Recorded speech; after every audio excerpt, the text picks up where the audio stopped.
Ladies and gentlemen, boys and girls, tankers, flankers, and Wall Street bankers, welcome along to the Joe Spivey YouTube channel, where we discuss books and little else. And yes, welcome back, folks. It is a sort of maudlin Thursday here. It's been absolutely gorgeous, as you can tell from my browned nose, my sunned nose, that it's been spectacular over the last few days here, but we're having a lull in proceedings. So yes, I've just had it, I am going to get into the kind of apocalyptic dangers of Grammarly and a great many other things in this video. But first of all, again, a little bit of extracurricular activity before we get properly started, before we get sat down, before we get our napkins tucked into our shirts. A bit of a show first. I've just had it confirmed by Nigel Farage, and I believe I've heard it confirmed since by J.D. Vance and Donald Trump Jr. that Donald Trump's swivelling of his head when he was assassinated was indeed an act of divine intervention. Of course, I had my wrist slapped when I think rather earnestly said on this YouTube channel that the sudden evisceration of Donald Trump wouldn't have been as cataclysmic as very many commentators have painted it out to be, but we'll park that. Apparently, Donald Trump swivelling his head was an act of divine intervention, and those crazed on religiosity have, sort of made it their business to put that forth as a proof of God. And of course, what is the logical conclusion of all this? If you have an autonomous God that can actuate, that can wreak havoc, or indeed cause miracles on Earth, and he can turn Donald Trump's head. If he looks at the orange demagogue and just turns his head so that the bullet misses, you also have to believe simultaneously that he observed the probably lovable father of two or three, the sad passing of the gentleman that was attending that rally, and just capriciously let him pass. So in the same moment that he saved Donald Trump's life, he swept away the life of a father of three or four. That is the logical conclusion of that statement, and it just proves the endless manipulation of basically the red-hatted party, because I know there are many billions of religious people that sort of go about their business peacefully and find solace and betterment, furtherment and improvement, metaphysical improvement to their lives as a result of reading and believing the scriptures. So that's jolly fine. But yeah, that little cabal that are saying that Donald Trump is a proof of God's presence, because of course they're all going on the podium saying, well, what else could it be? What else could it be? And I just hear all of the historians in the background shouting random chance, because of course they've made careers out of studying random chance. But anyway, that was just something that's been sort of niggling in my spine, as it were.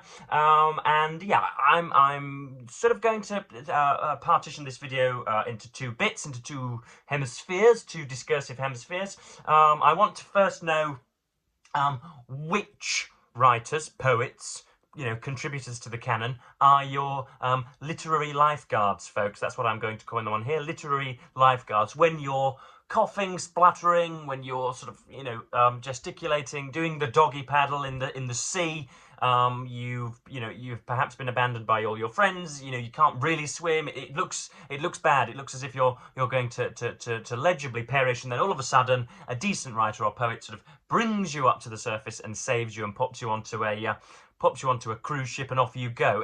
In other words, when you're very, very bored, when you're in a lull, when you are sort of suppurating in an alleyway, when it looks as if everything is done and over, who is it that reinvigorates you and reignites your love for literature? Because over the last, let's say 3, 4, 5 days, I've been dipping in and out of bits and bobs, but I haven't really been attacking anything energetically, and so I've had that sort of that painful, stinging nihilism in the back of my throat almost. So we've got I was reading bits and bobs of Dominic Midgley and Curtis Hutchins' Abramovich, the Billionaire from Nowhere, and you would think, I read about 50% of it before bailing. I know, my fourth bail in as many weeks. I don't know what's got into me at the moment. It could just be, again, random chance that I've picked 3 or 4 terrible books at once. But yeah, it was as if Dominic Midgley and Chris Hutchins were captured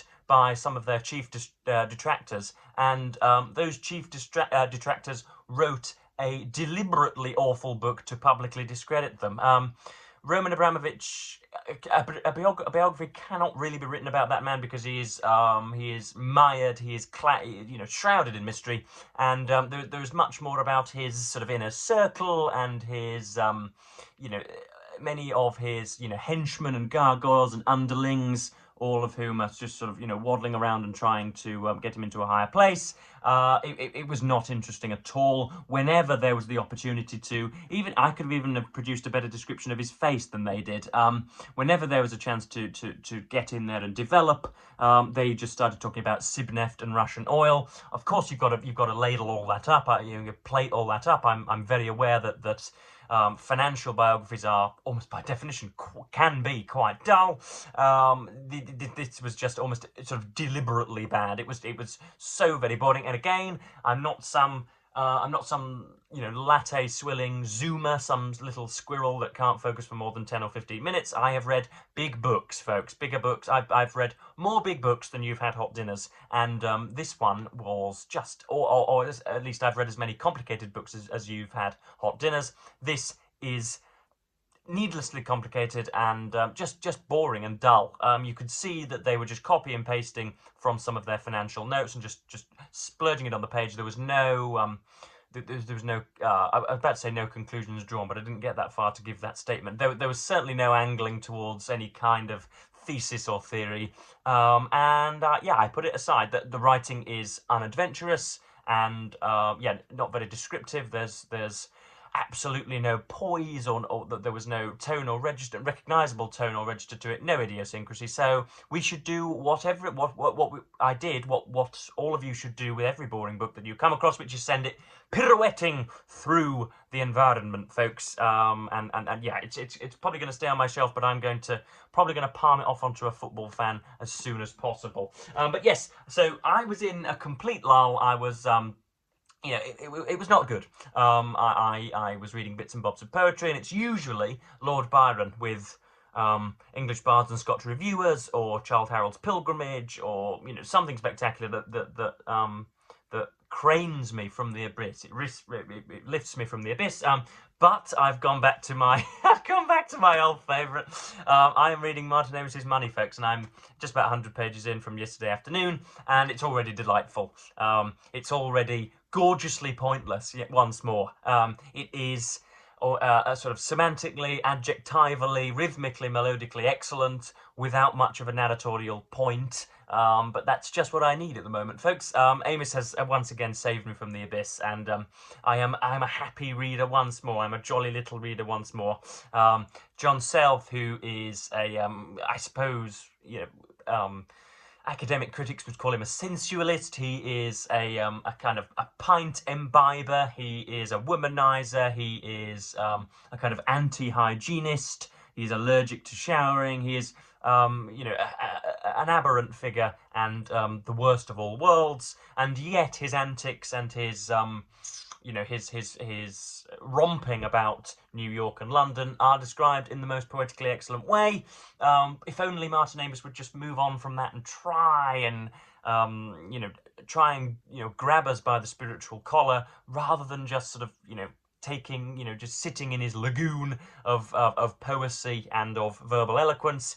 If only he would try and be sort of metaphysically significant every now and then. You don't need to. That's the main problem with most modern fiction, is that it is metaphysical first and foremost. It tries to be profound on the first page, and it kind of declares that at immigration. But that Amis is the very opposite of that. He is just words without much.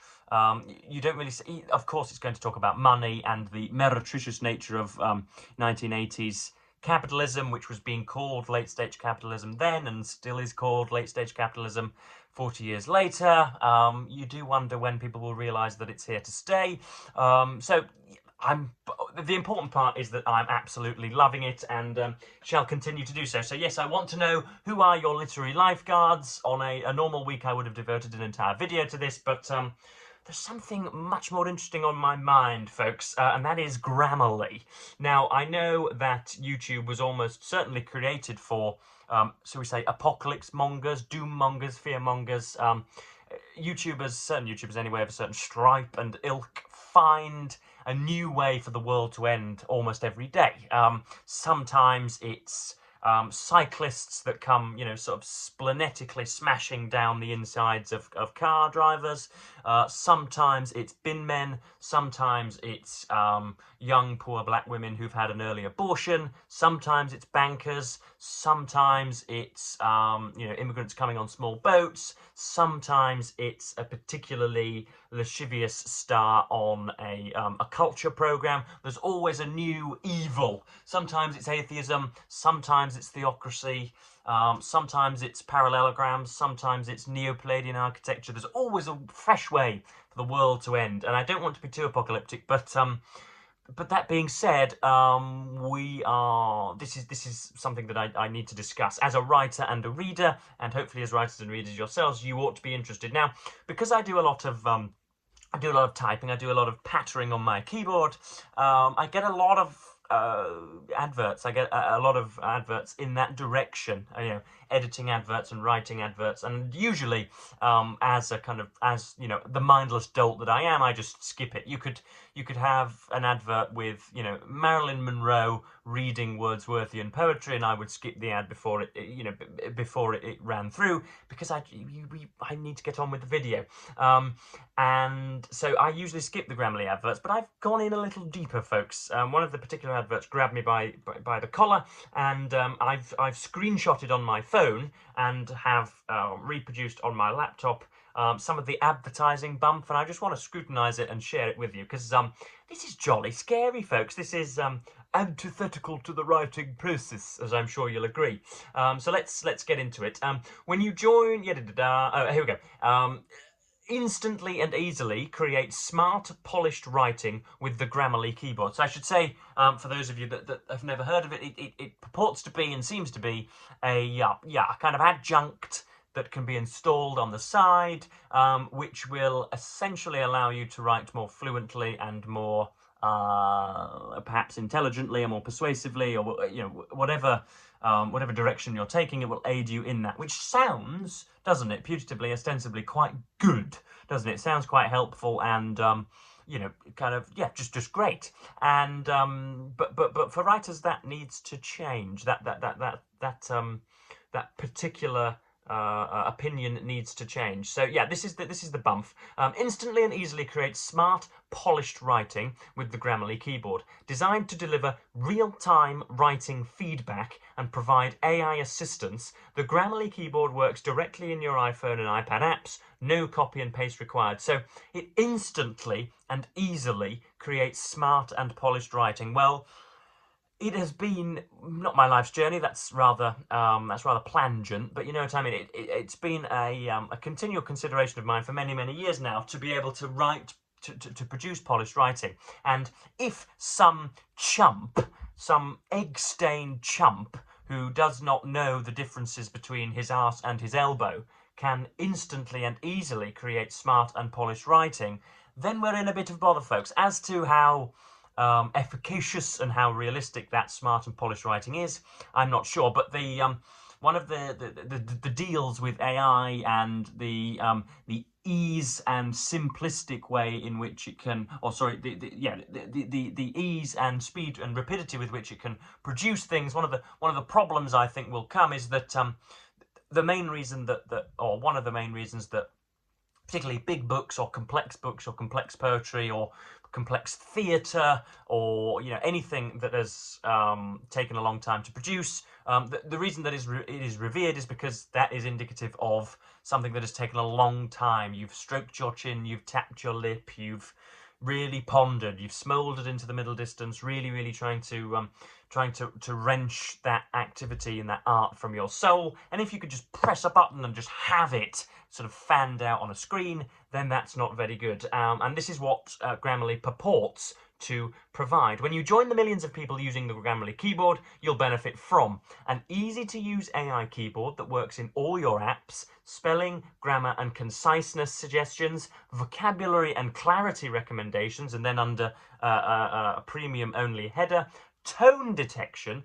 tone transformations, multi-word text predictions, smart autocorrect, emoji predictions, and search bar. Now, how on earth it detects tone and is able to transform tone, I just don't know. But again, this is slightly apocalyptic for somebody.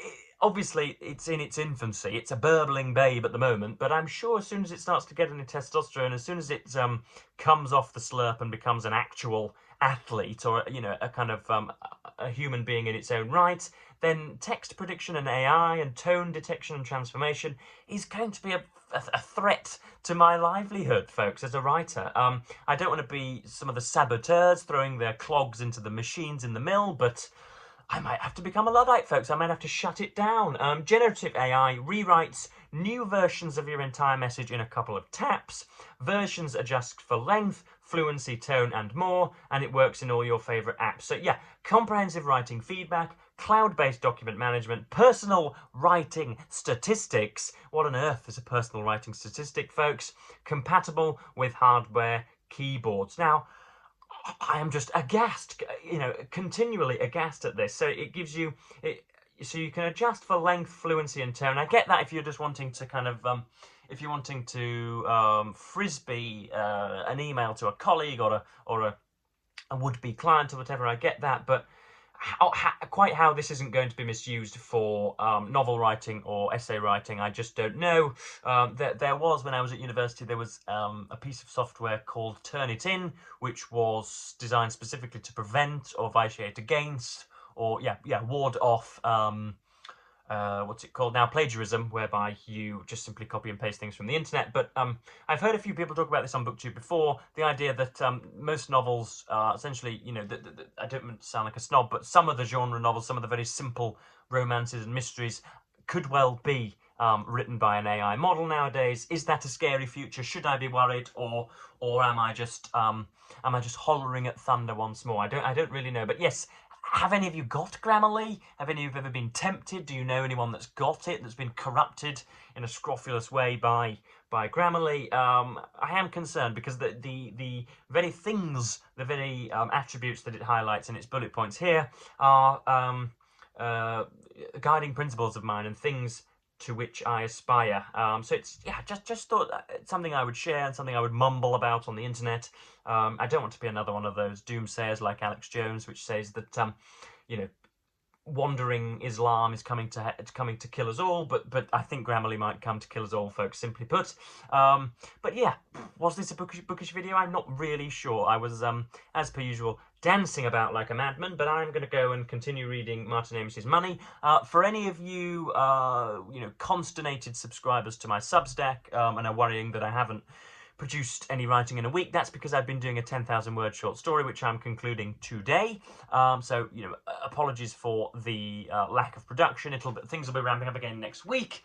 And before you ask, I'm probably not going to be putting my short story on the Substack because I want to flog it to a publisher, folks, rather than give it to you guys. So yeah, but I'm sure you'll be able to buy the book when it does come out. But yes, that's why I haven't been writing much. But I'm going to go and continue down the sort of yellowed, smegma-riddled wormhole of John Self in the next few hours. So yes, I'm going to cap this video at just over 18 minutes, and thank you ever so much for watching BookTube, and say goodbye.